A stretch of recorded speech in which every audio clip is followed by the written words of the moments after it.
Bismillah. Assalamualaikum warahmatullahi wabarakatuh. Alhamdulillahi rabbil alamin. Wassalatu wassalam ala rasulillah wa ala alihi wa sahbihi wa man wala amma ba'du. Alhamdulillah, pada siang hari ini Allah memberikan kita nikmat yang sangat luar biasa sehingga kita bisa beraktivitas dalam keadaan penuh dengan kemudahan, beraktivitas dalam kondisi yang sehat, yang fit, yang tanpa kurang sedikit pun. Mudah-mudahan ya, nikmat yang Allah berikan pada hari ini bisa kita manfaatkan sebaik-baiknya dan menjadi kebaikan setiap detiknya bagi kita, sehingga apa yang kita kerjakan, apa yang kita lakukan itu menjadi pahala dan menjadi deposito, investasi kebaikan yang nanti kita akan nikmati saat jasad sudah terkujur kaku. Mudah-mudahan ya.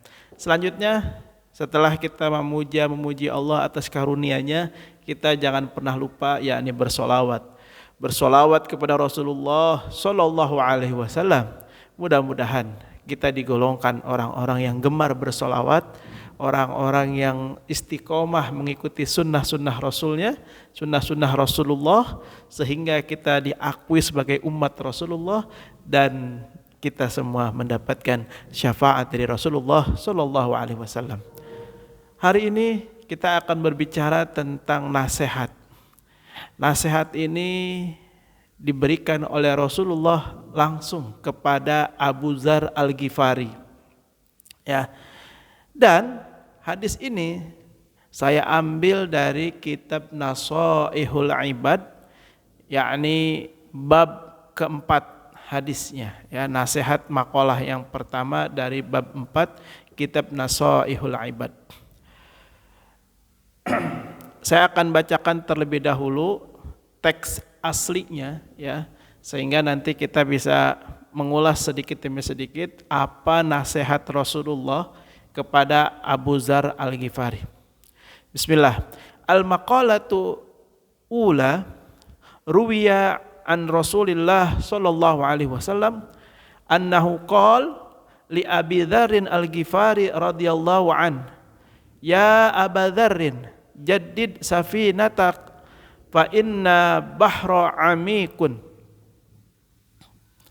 wa khuziz zada kamilan fa inna safara ba'idun wa khaffif himla fa innal aqabata ka'udun wa akhlis amala fa inna naqid ay basirun. Kita lihat, diriwayatkan dari Rasulullah Shallallahu Alaihi Wasallam bersabda kepada Abu Dzar Al-Ghifari. Abu Dzar Al-Ghifari ini bukan nama yang sebenarnya. Adapun nama yang sebenarnya dari Abu Dzar Al-Ghifari adalah Jundub bin Junadah. Ya. Apa yang disampaikan Rasulullah kepada Abu Dzar Al-Ghifari tentu ini berlaku juga bagi kita umat Islam saat ini. Ya, jadi ketika Rasulullah menasihati sahabatnya itu secara langsung, kemudian secara tidak langsung juga berlaku bagi kita umatnya. Ya, di luar, walaupun kita tidak hidup di zaman Nabi, tidak hidup di zaman sahabat, tapi ketika ada nasihat Rasulullah, maka nasihat ini juga berlaku bagi kita. Yang mana ketika nasihat ini disampaikan oleh Rasulullah, berarti itu adalah sesuatu yang sangat penting, sesuatu yang harus kita perhatikan agar apa? Agar kita semuanya selamat ya, dari dunia sampai akhirat. Apa yang disampaikan Rasulullah kepada Abu Dzar Al-Ghifari? Yang pertama, wahai Abu Dzar, perbahruhilah olehmu perahu, karena sesungguhnya lautan itu sangat dalam. Nah, tentu kalimat ini ya, itu bukan makna yang sebenarnya. Ada makna tersirat dari kalimat ini. Apa yang dimaksud dengan perahu? Ya, di sini Imam An-Nawawi menjelaskan perahu di sini adalah yang dimaksud perbaharuilah adalah perbaguslah olehmu wahai Abu Dzar, yakni niat kamu. Ya. Jadi yang dimaksud dengan memperbaharui kapal atau perahu adalah dengan makna tersurat yang disampaikan oleh Imam An-Nawawi Al-Bantani, yakni perbaharuilah, perbaguslah niat kamu.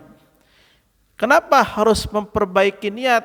Karena setiap yang akan kamu kerjakan dan yang akan kamu tinggalkan itu supaya kamu mendapat ganjaran dan selamat dari azab Allah Subhanahu wa taala.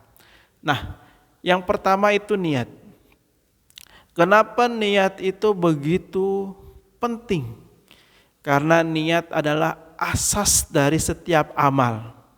Ketika amal baik tapi tidak didasari dengan niat, maka itu tidak dihitung sebuah kebaikan oleh Allah Subhanahu wa taala.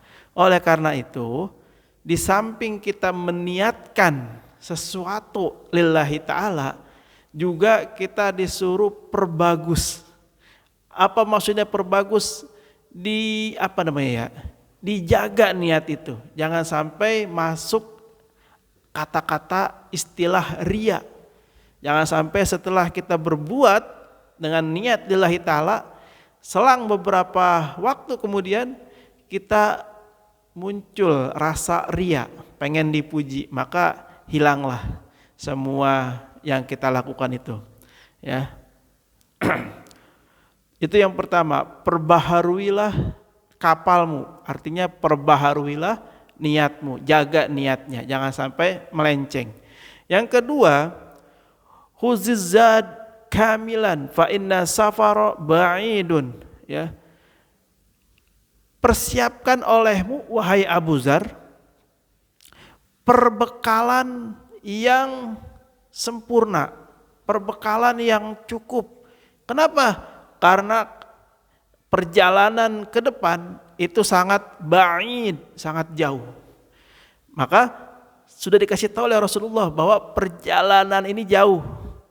Makanya harus disiapkan bekalnya. Sama seperti halnya orang yang mau pulang kampung.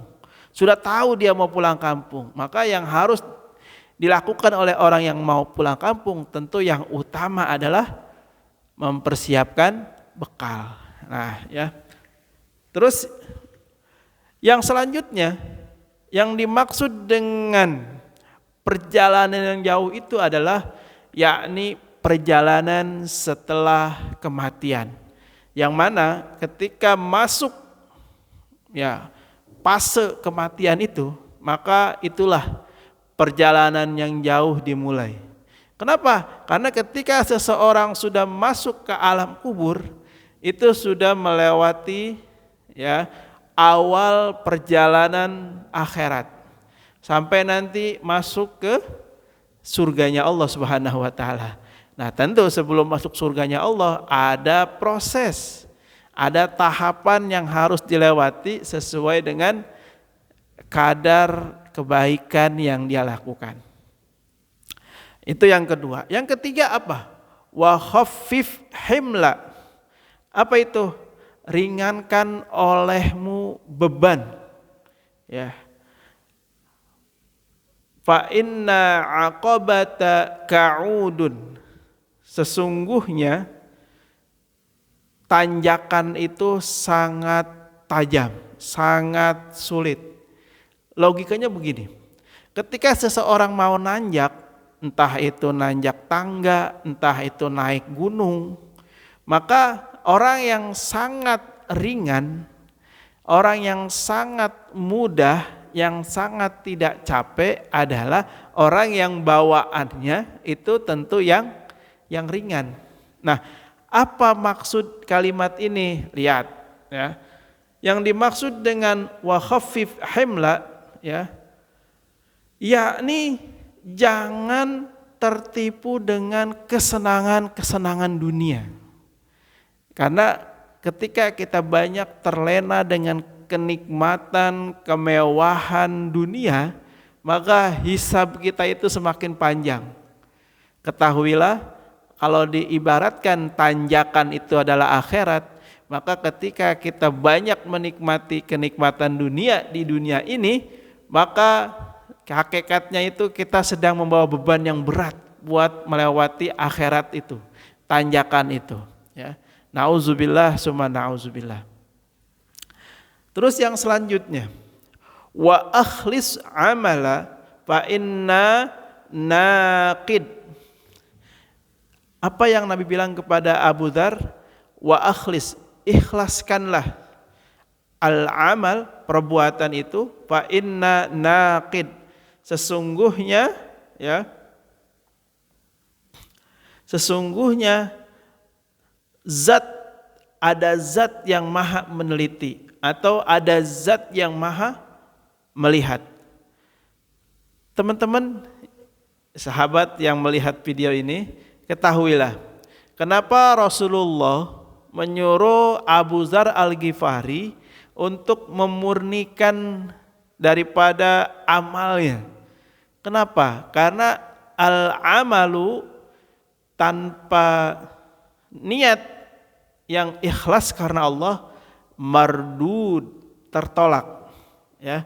Oleh karena itu, setiap kita beramal maka murni lillahi ta'ala, ya. Kenapa? Sesungguhnya tidak ada sedikit pun, ya, yang luput dari pandangan Allah Subhanahu wa taala. Tidak ada sedikit pun yang terlewat dari penglihatan Allah Subhanahu wa taala.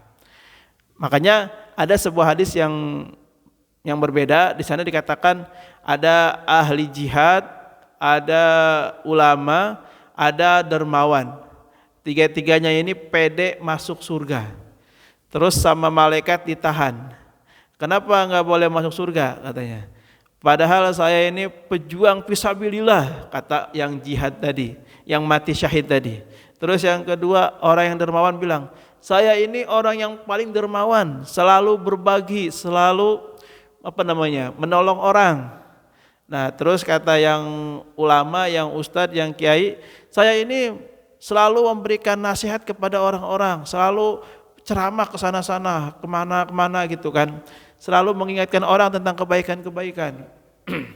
Nah, lalu ketika dia ditahan oleh malaikat untuk masuk surga, lapor kepada Allah, ya Allah, saya ini orang syahid, kenapa saya nggak boleh masuk surga? Kata Allah, kadzib, kamu berbohong. Sesungguhnya kamu berperang di jalan Allah itu pengen kamu disebut pejuang, pengen mendapat jasa supaya kamu disebut pejuang, pahlawan. Terus yang dermawan juga sama, kamu kadzib, kamu pendusta, pendohong.